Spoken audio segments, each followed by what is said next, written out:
Ya,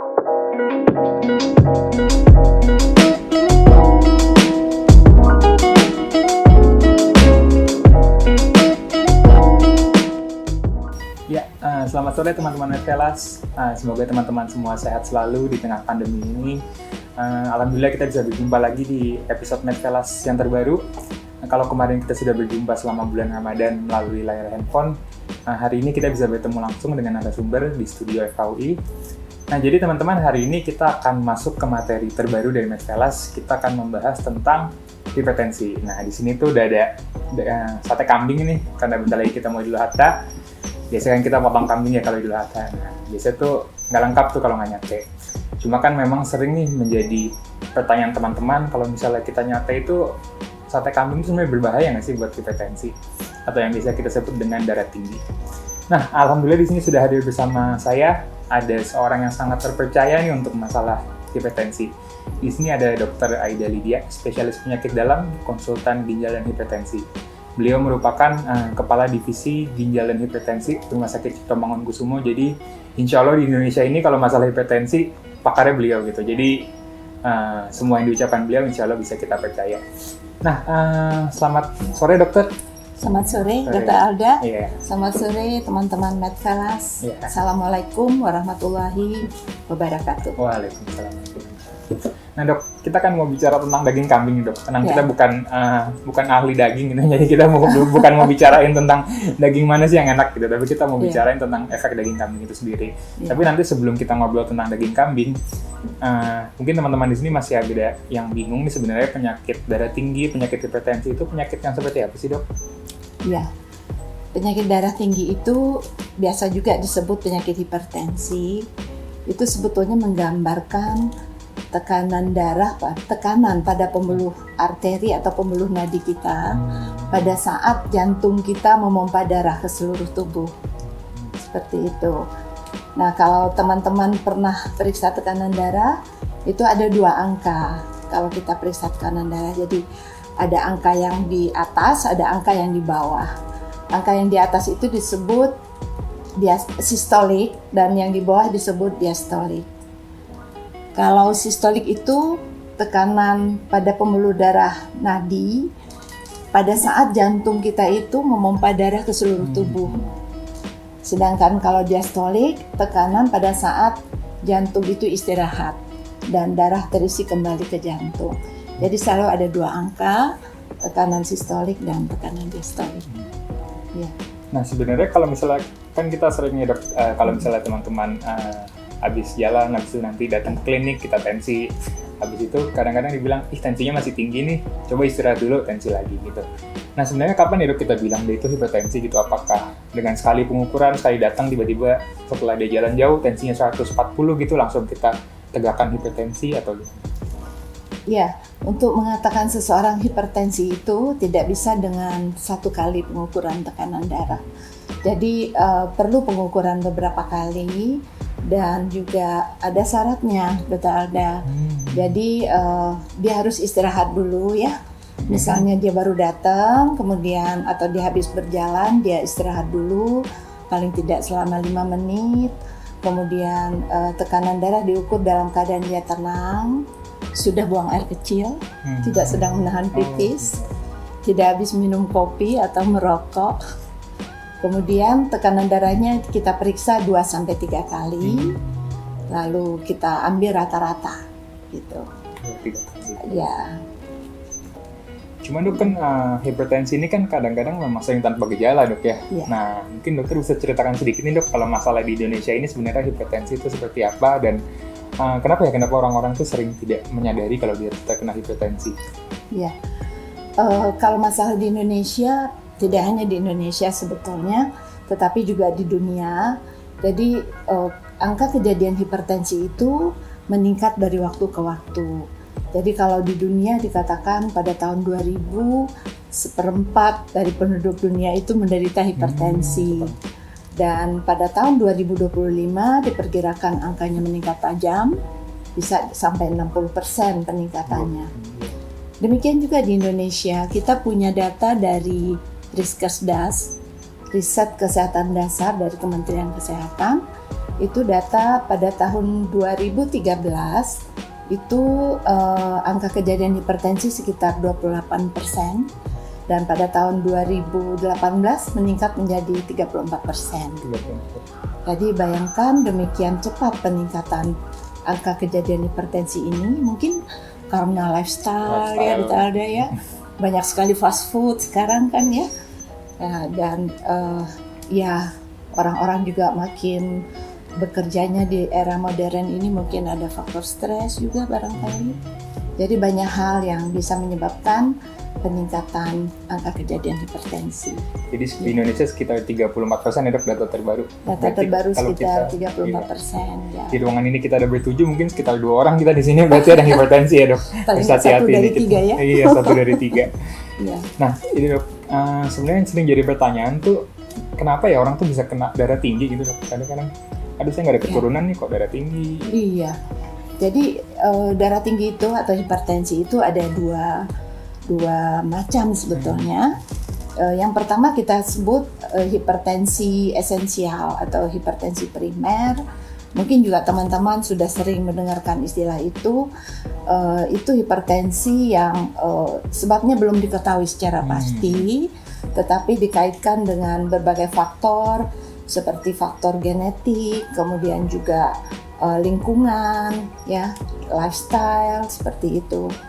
Tapi hipertensi primer atau hipertensi esensial ini mencakupi sekitar 95% dari seluruh hipertensi. Jadi memang sebagian besar adalah hipertensi primer. Sementara kalau hipertensi yang satu lagi disebut hipertensi sekunder, itu hipertensi yang memang diketahui penyebabnya. Apakah itu gangguan hormon, atau juga mungkin ada gangguan ginjal, ada banyak penyebab.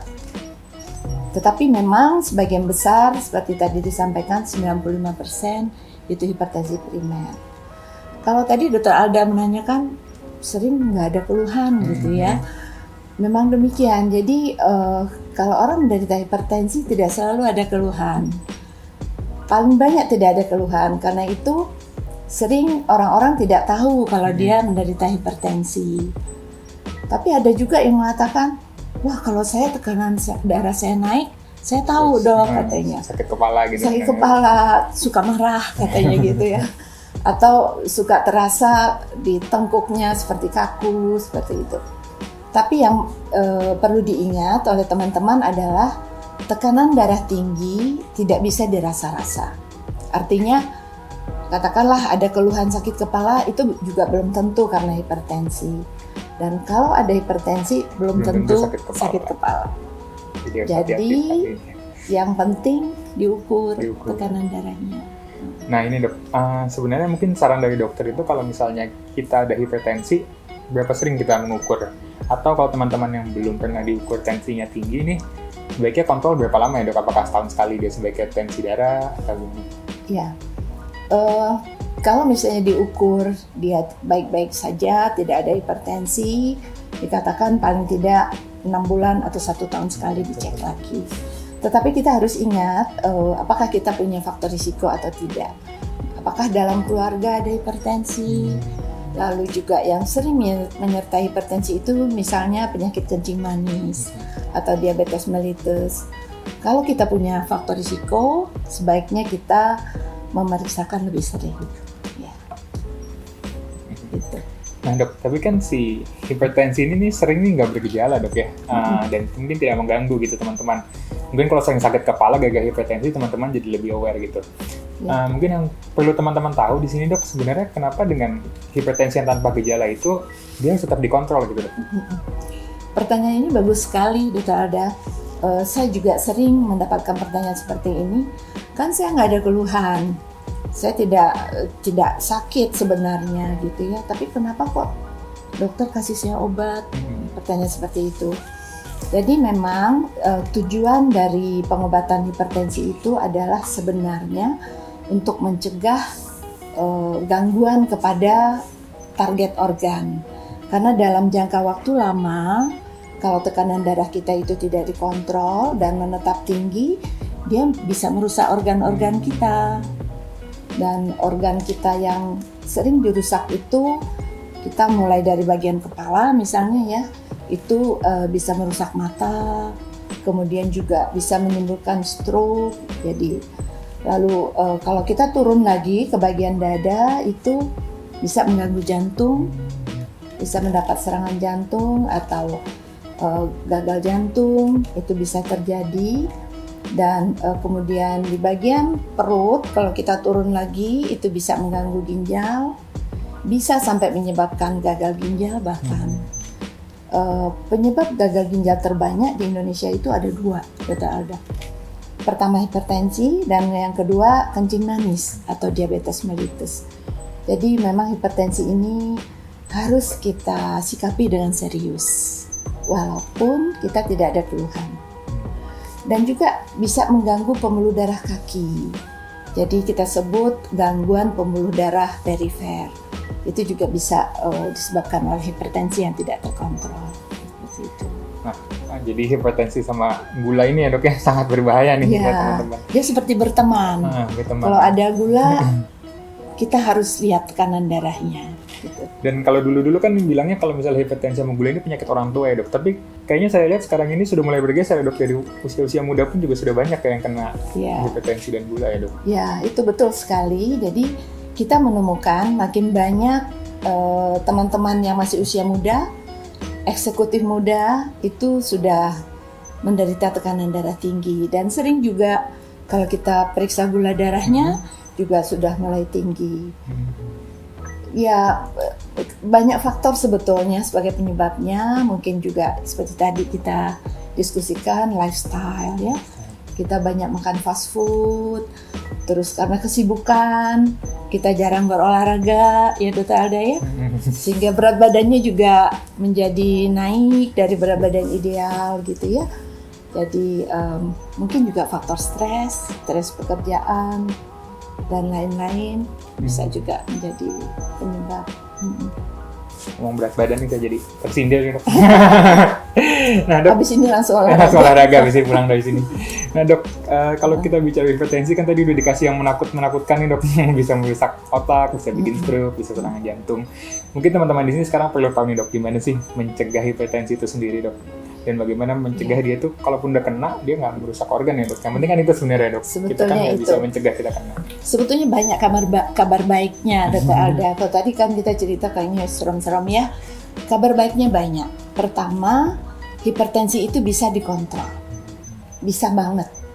Yang kedua, kerusakan pada target organ juga bisa dicegah. Gitu. Nah, pertanyaan selanjutnya, bagaimana caranya? Caranya adalah kita mengetahui lebih dini bahwa kita mempunyai tekanan darah yang tinggi. Setelah kita mengetahui, kita harus mengontrol seperti itu. Gimana cara mengontrolnya? Kita bisa bagi 2 macam. Yang pertama dengan mengontrol gaya hidup. Gaya hidupnya. Yang kedua, kalau memang kita membutuhkan obat, ya kita minum obatnya secara teratur. Ya. 2 hal itu yang mesti kita ingat. Nah, mungkin kita bisa diskusi sedikit ya dok, dari modifikasi gaya hidup sampai obat. Nah, kita bahas satu-satu. Dok, modifikasi gaya hidup kan tadi dokter sudah menyebutkan olahraga itu sangat penting ya dok. Nah, olahraga sangat penting. Gaya hidup yang lain yang kita sebut gaya hidup kan salah satunya adalah makan ya dok. Ya. Ini dari tadi nih di sini baunya sudah mengganggu sekali nih. Bau ada sate kambing di sini, saya pengen makan dari tadi nggak tahan. Nah dok, kan ada mitos yang suka beredar nih di masyarakat kalau misalnya daging kambing itu, durian daging kambing itu bisa meningkatkan tekanan darah. Nah dok, apakah ini memang fakta yang benar terjadi atau sebenarnya hanya mitos dok? Iya, ini juga tepat ya kita diskusi daging kambing ya Dr. Alda, karena kita dalam rangka Idul Adha, di mana memang banyak kurban umat Islam itu, terutama sapi dan kambing. Jadi teman-teman pasti juga banyak mendapatkan daging kambing dan juga mungkin memasak daging kambing di rumah ya. Nah, pertanyaan dari Dr. Alda, ini fakta atau mitos bahwa daging kambing itu bisa menyebabkan tekanan darah tinggi? Nah, sebenarnya Dr. Alda, ada beberapa penelitian sebetulnya, tetapi mungkin saya sebutkan ada 2 penelitian yang cukup baik ya menurut saya. Pertama itu tahun 2014, itu ada satu penelitian, dia meneliti apakah daging kambing ini betul bisa menyebabkan tekanan darah tinggi. Dan penelitian ini dipublish di jurnal Asia Australian Animal Science tahun 2014 oleh Suginawa. Jadi dia dari penelitiannya itu setelah observasi beberapa waktu, maka dia mendapatkan bahwa ternyata konsumsi daging kambing itu tidak menyebabkan tekanan darah tinggi. Lalu studi berikutnya diperkuat sekitar tahun 2016, itu diadakan di Malaysia oleh Sumarni dan juga dia mendapatkan hal yang sama. Tapi kalau kita lihat lebih lanjut, kandungan dari daging kambing itu sendiri. Misalnya kita bandingkan dengan daging sapi ya. 100 gram daging kambing kita bandingkan dengan 100 gram daging sapi. Sebenarnya ternyata daging kambing itu kadar kalorinya itu lebih rendah dibanding daging sapi. Malah lebih rendah. Jadi 100 gram daging kambing itu mengandung 147 kalori. Sementara kalau daging sapi sekitar 200 kilokalori. Kemudian kita lihat lagi proteinnya. Kita bandingkan daging kambing dan daging sapi, ternyata hampir sama kandungan proteinnya. Daging kambing dikatakan sekitar 16,6 gram per 100 gram daging kambing, sementara sapi itu 18,8 gram. Nah, pertanyaan selanjutnya, gimana kadar lemaknya? Gitu ya, Dr. Alda ya. Apakah kita bisa tambah berat badannya menjadi bertambah kalau konsumsi daging kambing? Misalnya seperti itu. Kalau kita lihat kadar lemak ternyata juga lebih rendah, Dr. Alda, dibanding daging sapi. Jadi kadar lemak dari daging kambing ini sekitar 9 gram, sementara daging sapi 14 gram. Jadi secara keseluruhan kalorinya lebih rendah, lemaknya lebih rendah dibanding daging sapi, tetapi kandungan proteinnya hampir sama. Tapi ada satu hal, ternyata kandungan besinya lebih rendah daging kambing dibanding daging sapi. Jadi teman-teman kalau mau makan daging kambing boleh, yang penting itu cara mengolahnya sebenarnya. Ya. Gimana nih dok, cara mengolahnya? Karena kan kita biasanya nih kambing kan lebih amis ya daripada sapi, makanya kita sering rendam dengan rempah-rempah. Kita rendam juga dengan garam gitu dok. Nah mungkin ini agak berpengaruh ya dok ke penyajiannya ini. Mungkin dokter bisa kasih masukan. Saya juga tertarik kenapa ya ada mitos bahwa daging kambing itu bisa menyebabkan tekanan darah tinggi. Ada juga yang mengatakan meningkatkan gairah loh dokter. Ada. Katanya makan torpedonya dok.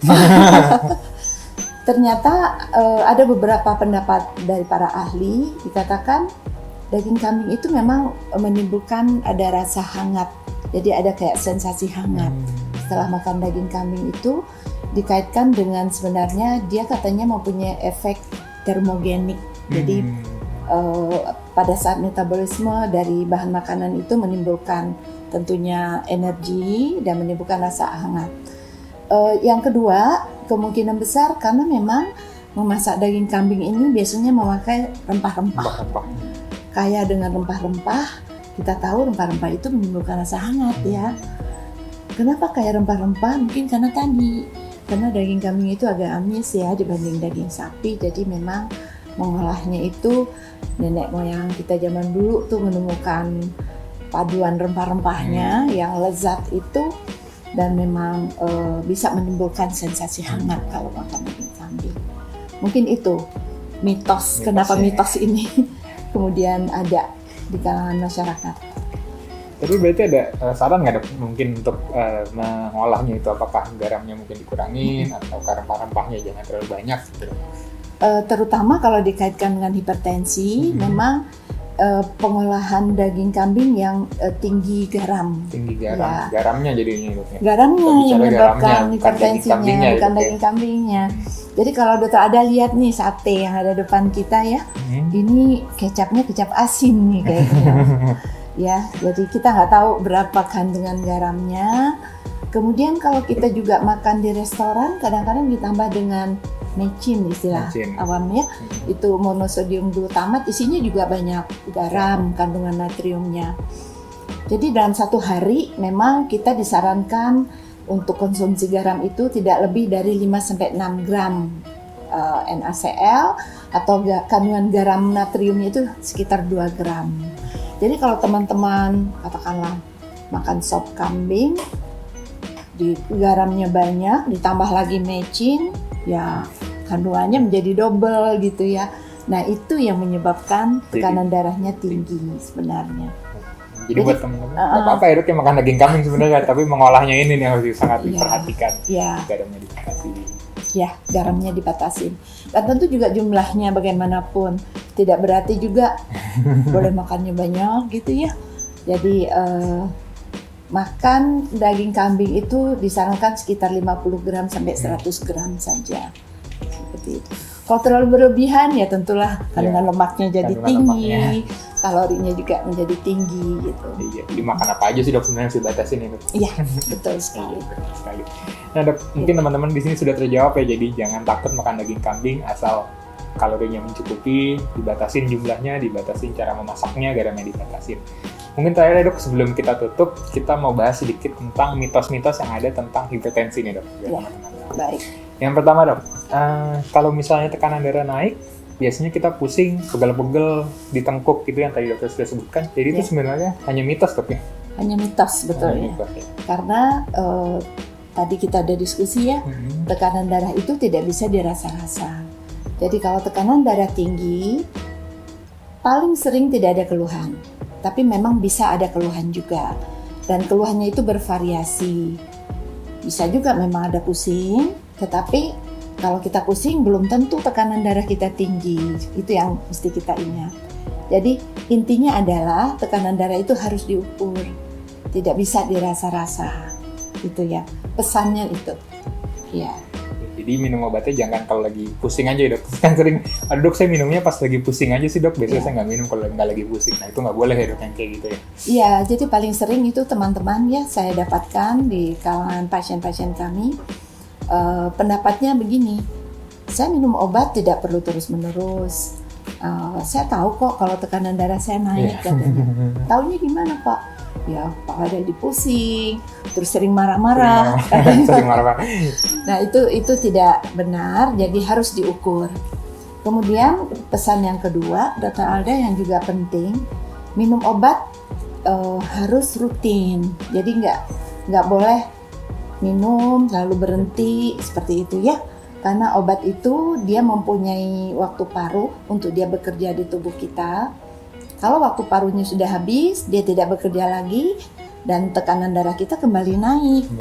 Jadi menjadi tidak terkontrol.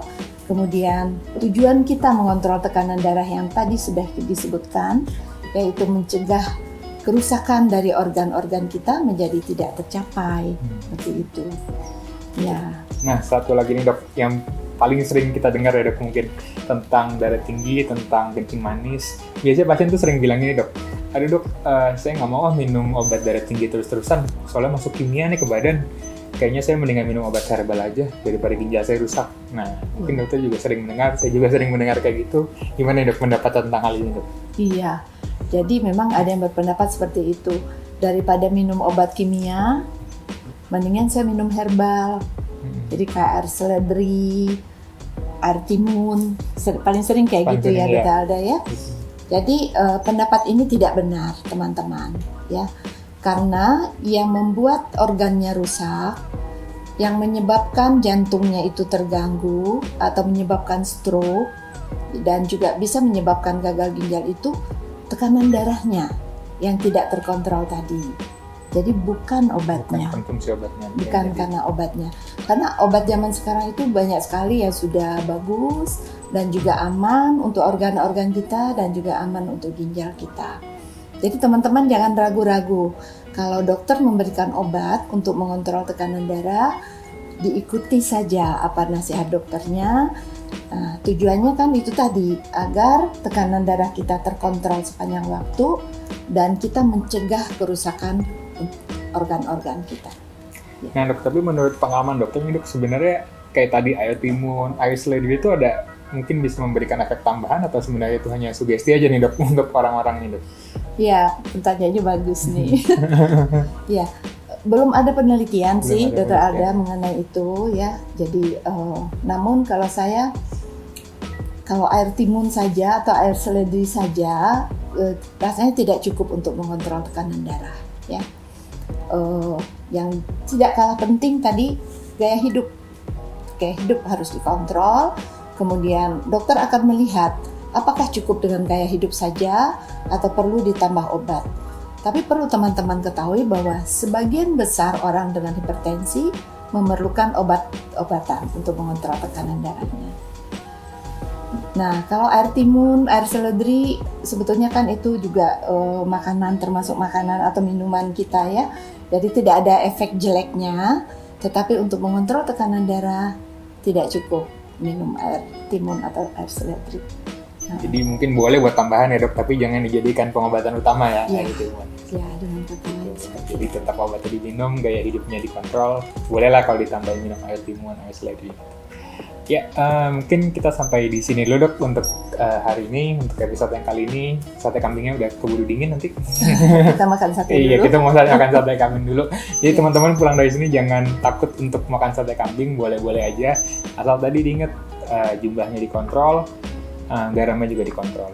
Dan jangan lupa untuk hipertensi, pesan dari dokter Aida tadi, obatnya jangan lupa diminum kalau memang teman-teman harus mengkonsumsi obat. Gaya hidupnya jangan sampai lupa dirubah. Dan insya Allah teman-teman akan terjaga nih dari dampak-dampak buruk dari tekanan darah tinggi itu sendiri. Ya, terima kasih banyak dokter untuk waktunya hari ini. Sama-sama. Sama-sama. Terima kasih Dokter Alda, Iya. terima kasih teman-teman semua. Iya. Sehat selalu. Amin. Dokter Aida ini luar biasa sibuknya, jadi sebuah keberuntungan nih buat kita beliau bisa hadir di sini. Dan teman-teman jangan lupa untuk terus subscribe dan ikutin terus video dari Medvelas karena kita akan terus menghadirkan pembicara-pembicara yang sangat expert di bidangnya gitu. Kita akan membahas mitos-mitos lain di bidang kesehatan. Terima kasih, sampai ketemu teman-teman.